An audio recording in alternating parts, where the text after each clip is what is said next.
ने कहा ठीक है जाओ एवं मस्त, लेकिन कर्म प्रधान विश्व रच राखा, जो जस करे सो तस फल चाखा। वरदान मिल गया कि बेटा हो जाएगा। अच्छा बेटा हो जाएगा तो कुल को तारेगा, इसलिए मैं कुछ भी करूं। वरदान पा करके उसका प्रभाव हुआ। बोले क्या? बोले रंभ एक दिन जंगल से जा रहा था।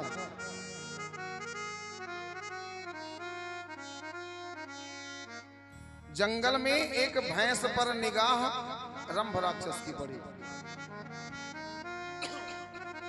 और निगाह पड़ी तो मायावी बुद्धि की वजह से भैंस के स्वरूप पे मोहित हो गया और पाप कर बैठा। कहते हैं पाप कर बैठा तो भैंस गर्भवती हो गई। लेकिन उसी समय एक घटना घटी। बोले क्या? बोले एक भैंसे के द्वारा रंभ की मृत्यु हो गई। एक भैंसे ने आक्रमण कर दिया और रंभ मारा गया।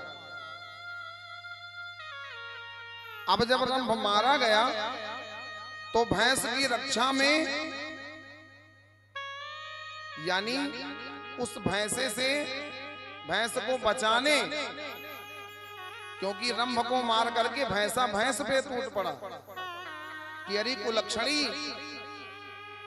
तुझे मनुष्य और जानवर में फर्क नहीं दिखा।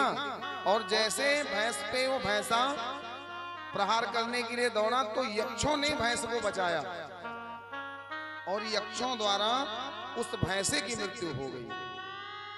अब इधर रंभ भी मारा गया और वो भैंसा भी मारा गया। बची वो भैंस।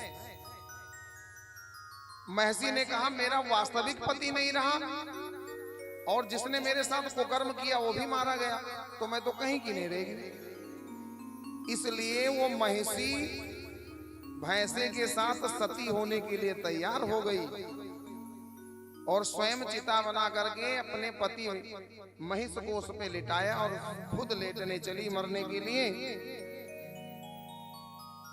लेकिन अब गर्भ में रंभ के रक्त से गर्भ उत्पन्न हो चुका था, तो वो महिषी जैसे भैंसे के साथ सती होने लगी और आग की लपटें निकली, तो चिता के मध्य से महिषासुर गर्भ के रूप में निकल करके बाहर आ गया। उसका शरीर भैंसे का था, मुख मनुष्य जैसे राक्षसों जैसे और पूरा शरीर भैंसे जैसा।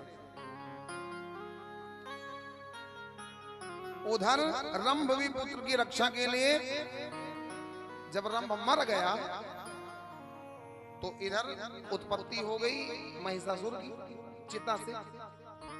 तो रंभ मुक्त नहीं हुआ, वो मर करके और दूसरा रूप लेकर के आ गया। बोले अब पृथ्वी पे मेरा पुत्र आ गया है, मैंने अग्निदेव से पुत्र का वरदान मांगा था और मैं तो मर गया, रक्षा भी नहीं कर पाया।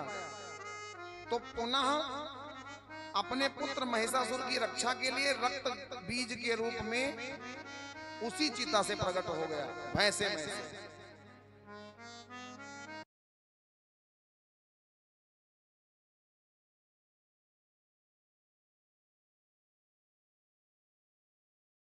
इन दोनों राक्षसों की उत्पत्ति हुई। संपूर्ण अपने प्रभाव में आने के बाद दोनों राक्षसों ने संपूर्ण विश्व पे कब्जा कर लिया। संपूर्ण राज्य में जितने शासक थे सब पे अपना अधिकार जमा लिया। राजन, महिषासुर के पास महिष जैसी शक्ति थी और रक्त बीज के पास जैसे खून के रक्त के एक बूंद से बीज उत्पन्न हो जाए, ऐसे अनेकों रक्त बीज उत्पन्न हो जाते थे। अर्थात रक्त बीज का एक बूंद रक्त पृथ्वी पे गिरता तो हजारों उतने रक्त बीज योद्धा उत्पन्न हो जाते थे, ऐसी शक्ति थी। बोले कैसे? बोले ये तप का प्रभाव था। एक तपस्या होता है जो मंत्र जप के तपा जाता है, और एक तप होता है जो अग्नि के सामने शरीर को तपाया जाता है। हमने बहुत सारे ऐसे संतों को देखा है महाराज, जो सर्दियों में जब भयंकर सर्दी होती है तो अपने गले तक के शरीर को गंगा जी में डुबा देते हैं या पानी में डुबा कर खड़े हो जाते हैं और तप करते हैं।